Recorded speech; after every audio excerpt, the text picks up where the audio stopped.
তুমি ওর হাতে তলোয়ার দেখছো, আমি তো অন্য কিছু দেখছি। অনুতাপ। বলো বাদশা খান, হঠাৎ এখানে কেন? কৃষ্ণা, তুমি আমায় ক্ষমা করো। বাদশাহ খান আজ অব্দি আল্লাহ ছাড়া কারো সামনে মাথা নিচু করেনি, কিন্তু আজ জীবনে প্রথমবার তোমার মতো মানুষের কাছে মাথা নিচু করছে। আরে এ কি করছো খান ভাই? সেলিম, এটা আমার মেয়ের লেখা চিঠি।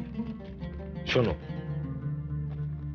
আব্বা, তুমি অন্যায় করেছো। তুমি ওই ভালো মানুষটাকে সকলের সামনে অপমান করেছো। আমি প্রতীককে ভালোবাসি, এটা আমি তোমাকে ভয় বলতে পারিনি।